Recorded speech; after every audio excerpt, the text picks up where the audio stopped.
Hey guys, welcome back. I want to have a discussion today with you about my motivations for moving to my off-grid paradise. I want to discuss the pros and cons, and we can discuss whether or not this is for you.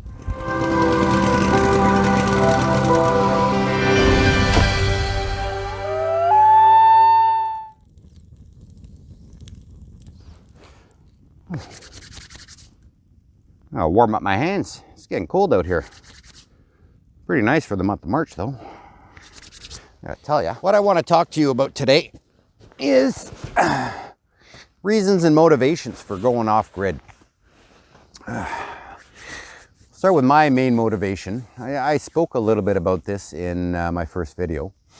Like the majority of people out there, I worked a 9 to 5, Monday to Friday, 40 to 70 hours a week, making some decent money. And like most people, payday comes along and you need that little bit of joy in your life. So you take your paycheck, you go out to the mall and you buy something. You had that retail therapy, those 30 seconds of happiness when you bring that trinket home. You do that, week after week after week after week. And it took me 20 some odd years to realize, that doesn't make me happy. Working to the bone to bring home a paycheck to buy stuff I don't need wasn't making me happy. So I decided, I don't need all this stuff. So I came out here. Which brings me to why I came out here. The main motivating factor was financial independence. My thought process was, I don't have a $300,000 house to pay for. I don't have a sports car in the garage. I don't have all the stuff that I don't need, all these payments that I don't need. I don't need to make as much money. Makes sense, right? Fucking ding. So here I am. I'm getting there. Through 4 months left of payments on the property. The property's bought and paid for.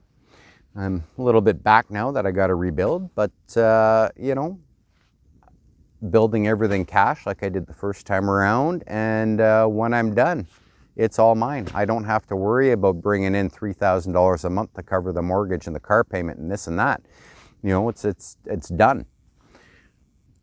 So that is the main motivation for being off-grid. The second point I'm going to make is, listen, hey, peace and quiet, serenity, nothing but the sound of birds chirping. You see the odd moose, the odd wolf howl down the way, is just serenity at its best. If you like to meditate, hey, I don't need it. My life is a meditation. It's beautiful.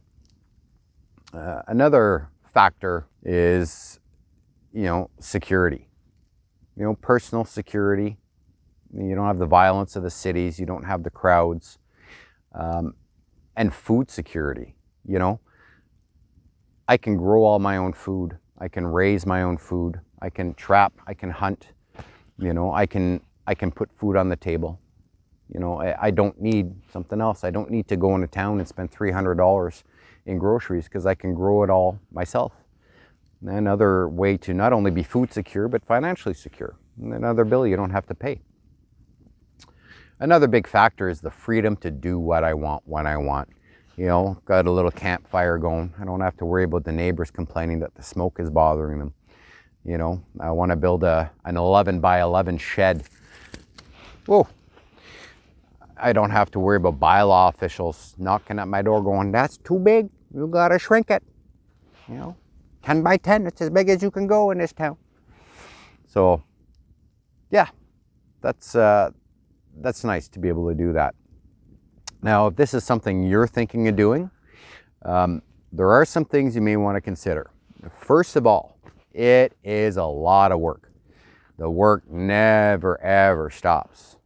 Not in the 3 years I've been out here anyway. I'm doing it single. It's just me and my dog. My dog doesn't know how to swing a hammer. So, that leaves all that work to me. So single doing this, it's a challenge. On that note, ladies, I'll have my email down at the bottom there if you're interested. With that being said, if you've got somebody who's willing to do it with you, by all means, take it on. It's so much easier when you got more hands. More hands make light work, If you've got family that's willing to help you, take the help. I had to put up a wall on my own. It was 12 by 40. I lifted it up, stood it up, nailed it in place, but I did it all by myself. And I tell you, it took me a whole day to get it done, but I got her done. Which brings me another point. You really need to be handy. If you can't swing a hammer, if you don't know how to use a drill, you better learn. At least be willing to try it. Learn from your mistakes. You'll get it better next time. I did, and I will. Considering your distance from town, from here I'm 45 minutes to town. So if I've got a leaky faucet and I don't know how to do any plumbing, I've got to call a plumber. Now that plumber's got to come from town 45 minutes. Guess who's paying for that service? He's not doing it for free. So that's coming out of your pocket. So it's something to consider. Something else to consider is the types of services you're going to get. Out here, I pay taxes. I'm in a municipality. I do pay taxes. What do I get for my taxes? They plow the road. That's it. I've got no garbage pickup. I've got no water, no sewer, no phone. There are no services out here. So something to keep in mind. You got to take your garbage to the dump. And on top of those kinds of services, you also got to think police, fire, ambulance. Well, hey, if something happens and I need the cops out here, by the time I make the call, they get dispatched. They, drop their coffee and their donuts and make their way out here. It's an hour, so emergencies are something to consider. With that, considering ambulance service, if you've got health issues, if you've got a heart problem, breathing problems, where you need to have access to that service, again, it's 45 minutes away. The closest hospital to here is 45 minutes away. So if that's something you need, you need to consider that. Those amenities aren't close. The last point I want to bring up is physical ability. It's like I said, it's a lot of hard work. Something as simple as heating your house, more than likely, if you're off the grid, you're heating with wood. So you got to go out and chop the tree down. You got to buck it up. You got to split it. You got to stack it to season.